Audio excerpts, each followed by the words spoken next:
Okay, so I'm going to go through my workflow. Um, if you're going to take photos, uh, that's great. You're going to have a lot of photos, and you're going to have a workflow that's going to manage your time because you'll drown in all of the photos that you have. So I'm going to start by going through two directories where I keep photos. My first directory, I, I put it in my documents and I organize everything by month. So this is what comes out of my camera. So when I ingest my photos into my computer, they will go into this folder, November, and I will name it, and it will go in there. There's going to be all my, I'm referring to as raw files. I do shoot raw files. If you shoot JPEGs, that's fine. My point being is that this folder on your hard drive is going to get really big. If you're shooting an event with 1,000 photos, you're only going to publish out about 50 of those photos. So the 1,000 photos are going to take up a lot of space, and then the 50 photos that you're finished with, they're going to take up a relatively small amount of space, and they're going to be probably smaller file sizes when you're finished. So here's what I'm looking at. I've got two folders for sorting my files. My raw files go into my documents, into this folder. And then when I export them out as finished, they go into, I have a OneDrive. Any cloud folder will work. I use OneDrive and I organize it the same way, but you'll notice a difference in these are labeled November SOOC, straight out the camera, and this is November 2021 pub, meaning I've published them or they're finished photos. So that's what it means to me. So as soon as I export them in here, they automatically sync to the cloud and I've got them captured. All right. So with that being said, I'm going to insert a disk, a memory card, and now my photo mechanic is going to come up. Photo mechanic comes up. I've already got it set to go into my primary destination, which is the documents folder, November, and every month I change this to the new month. And I can select copy, locked, and unlock photos, which is helpful because during a game I will hit the little key button and tag them or lock them. So if I want to be quick about it, I can ingest just the locked photos first. It saves time, edit those, and then go back later and get my unlocked photos, so I don't have to wait for all of them to load. And then I also have it set to copy raw and non-raw photos. I normally only copy the raw photos because the JPEG photos are only for backups when I do shoot JPEGs. But today I'm going to put raw and non-raw because I'm going to drop in some JPEGs. All right, so here's where I guess the magic starts to happen. So at this point, every assignment, and so it doesn't matter what your business is. Now, let me also say in that, everybody's going to use this workflow a little differently. I've kind of adopted some things from wedding photographers and incorporated them, and you're going to adopt it your own way. But this is, for me, I shoot everything by assignments per day and then per month. You may not have the same type of filing system. That's fine. You do it your own way. But I would just refer to everything that you do as a I call it an assignment, meaning you shoot something with a particular subject in mind. You export that, or you ingest that, you process those, you label them, you keyword them, you do all that to it in advance, and that way you reformat your card before every new assignment, so you don't build up all these different variety of projects on one card. You want that card to be clean when you start. So this is just going to be, I'm going to call it workflow demo. All right, so workflow demo, everything else is already set. I don't have to do anything. It unmounts the source disk when I'm done. Okay, so Photo Mechanic has ingested everything in. Now I have my large pane that comes up with all my thumbnails. So what I do, again, everybody's got a different way of doing it, but I go through these in two passes. And that's just what works best for my brain. You can go through it in one pass, that's great. What I'm doing is I'm gonna go through and tag everything. And what tagging allows me to do is, I go through it in two processes, because when I just go through everything, you got a lot of photos that are, you missed the focus, you missed the subject, the exposure was wrong, whatever. You just want to delete those. The biggest thing I think about sorting photos is that you've got to get rid of the junk, because you will drown in photos. You'll drown in good photos, much less having bad photos. If I shoot 1,000 photos, I'm going to delete 500 in the first 10 or 15 minutes of sitting down. I do this sorting process very, very fast, because if the photo is not any good. I don't spend a lot of time critiquing the photo. Is it great? Is it perfect, or whatever? If it's a good photo and it's possible that I would use it, I keep it. My next pass through, I become a little bit more discriminating. I'm going to rate those photos. Once I've gone through the first pass, I'll rate them 1 through 5. But it's much easier to do the rating once I've gotten rid of the junk, so I can just see, these are all photos that are, again, if I'm not sure about them, keep it. But just go through and delete. And the way I do it is very quick. I have photo mechanics set up so that I can arrow down each photo. You see, with this big viewer, as fast as I go, I can see them, and I can scroll very fast. And all I have to do is, you'll notice right up here, if I hit T, it puts a check mark, and that means it's tagged. So I just simply go through them and I tag the ones that I want, and I have it set so that when I hit the T, it automatically advances. Or if I want to skip it, I hit the down arrow and I skip it. I don't tag it. So essentially, every key press with either my left hand or my right hand is going to advance it to the next photo, and it's going to either tag it or leave it untagged, right? So this is, skip. I'm going to tag, skip, tag, skip, tag, tag, tag, tag, tag, skip, tag, skip, tag. So I just go through them like this, right? It's just a very easy process. Okay, I'm gonna see, this is a good example. See this one? You see his face, and then this one, he's got the tongue out. Okay, so I don't tag that one. All right, but this is a preview pane. So I close my preview pane, and I've just got my Photoshop, and you can see there, some of them are tagged, some of them are not. So now I go through their default. They're going to sort by capture time. You can sort them any way you want, but that's the way I choose, because for me, it works good. And I synchronize my cameras before big events to make sure that my cameras are firing at the same time, so that as I go through it, it's kind of a chronological timeline, and that's just the way I remember. So all I have to do is go through these and either untag them.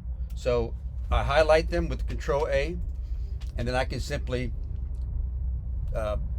delete them. Just delete them. If those are bad photos, I just simply delete them.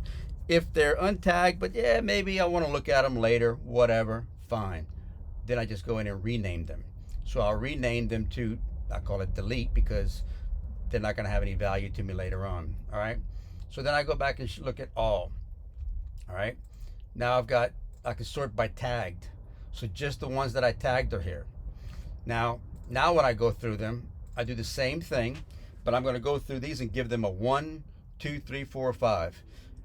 You can either do it all at the same time, or you can do it in multiple passes. I usually do multiple passes. I kind of narrow it down to my 1s, and then I take those 1s and I narrow them down to 2s, and I kind of keep going that way till I get to my 5s.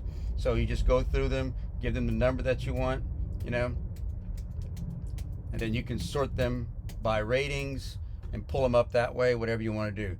Other thing you can do is you can give them colors. So you can give it a color class of that. You can color class them if you want. You can sort it by color class if you want. Put the pink ones up front, however you want to do it. And this lets you organize everything and get them all ready to go. Because I can sort through this very, very fast. I can put numbers on them. I can put colors on them. I can sort them in different ways. I can take my top ones out first, my backup photos out second, and that way I'm not dealing with a bunch of photos at one time. All right, so I've got all my photos here. I can either just highlight them here and drag them into Lightroom. Other than you can do, if you're not sure about something, or this is always a neat feature, you can hit it reveal in Finder, and then I can go find them, in my Finder and see where that photo is. Okay, so that's always kind of neat. All right, so go back here to, I got all my tag photos up at the top there. I'm gonna take that, just drag it down into Lightroom. Now, I'm not doing a tutorial on how to use Photo Mechanic or how to use Lightroom, but that's a whole nother animal. But we can get to that later. All right, so as they're ready to come in, I've got, if you've got any developed presets, so I don't have one for here, but a Superdome, I have a developed preset. I know what the color, the white balance is. I know what my exposure is and what adjustments I'm going to make. So I'll make myself a Superdome preset, and you can just go ahead and select the preset that you want. It'll apply it to everything. I also have a metadata preset. So I've got, if I'm doing a personal job for myself or I'm doing one for USA Today, however I want to load in there, and I've got keywords already loaded in. I've got a lot of things already loaded, but now I'm going to come in and I keyword everything that comes in to my computer. So at this point, I drop in keywords. It's going to be LSU. Now LSU, normally on a game like this, I type out all these keywords ahead of time, and then I just cut and paste them in. Football, SEC, NCAA, whatever's going to go into those, I want them to be able to be searchable. All right, now I import them. So they come into Lightroom. I've got them all sorted by numbers. So let's say I've sorted out 1s, 2s, 3s, and 4s. I can go here and filter. I can filter it by the rated. I can filter by the 1s, anything equal to 1, anything equal to 2. So there's nothing there. So I come in here and I get to my 2s,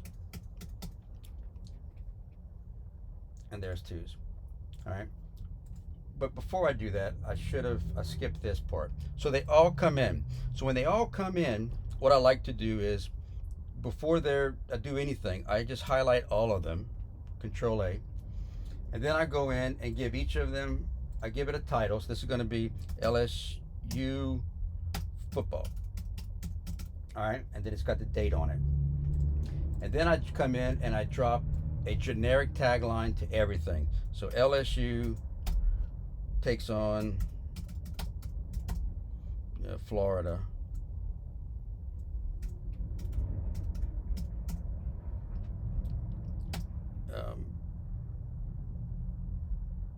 In Tiger Stadium. All right, so that's just a generic, and then I sync that to all of them. Okay, it's my sync tab. I sync everything. So now at least everything has some sort of a generic. And then I can come back at any point and I can put, Ed Ogeron, right? And I can customize them. But I don't do I don't do my captioning until I'm completely finished. So then I go into each one of these. All right, now I got them sorted to 2s. All right, so now I want to go into Lightroom, go into the develop module. Here I can adjust, whatever I feel like I need. If I want to put more shadow in it, if I want to put more exposure in it, whatever I need to do to them. Okay. All right. So let's just say I've done all that, and now I come back into my library, and now I'm going to, Johnson 14. Caption each one, right? Number 3, number 8. I'll write my captions of whatever's going on. All right, so I've done all of that. And at this point, they're all going to be set rating to 5. They would all be 5s. And the other thing I do for myself is when I'm going to export them, I color them red. That way, if I come back in here, I know that if it's a red file, I've already exported it out to publish it. So when the filters are off and I'm going through them, I can just see the red ones right off the bat. All right. So if I take my 5s, Control A, export, I'm going to export them to, now this is how I have it set up, and you'll notice the only thing I have to change is the folder name and the text name. I already have this set. It's going to go into my OneDrive folder that I mentioned earlier with the November pub, and you just change that once a month. And here I just changed the folder name, LSU football workflow, right? Okay. Everything else stays the same, and I usually copy this to this, and that way it puts the name of the file onto the photo itself, and that's what we call the slug. So the slug gives it a very descriptive name, so it's not just DSC-11, it's got a descriptive name. And then on image resizing, I have it resized to fit the long edge, and I resize it to 3000 and 300, and that's what we use for publishing. I don't put a watermark, but if I was going to be a personal one, I could put a watermark there. And then I tell it after post-processing, you can either do nothing or I can show it in Finder. And I like it to show in Finder. That way, when I export them, it opens up and there it is. I've got it right in front of me. I see exactly where the photos went to. LSU football, OneDrive, 11 pub, here. And now they're all syncing. So they're all going up into my cloud, which is perfect. That's exactly where I want them.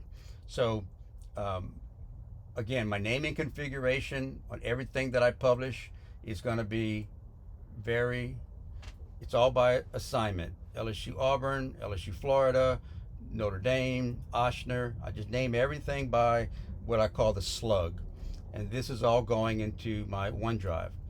Now, to show you how this plays out, once I get into OneDrive, where's OneDrive? Okay, so once I get into OneDrive, I have a folder called Published Photos, and that's where they all are. So if I go into 2021, here's my January, February, March, April, May, June, July, August, September. I haven't moved my my October in here yet, but so I pull up my published photos. I can go back to 2020, and there we go.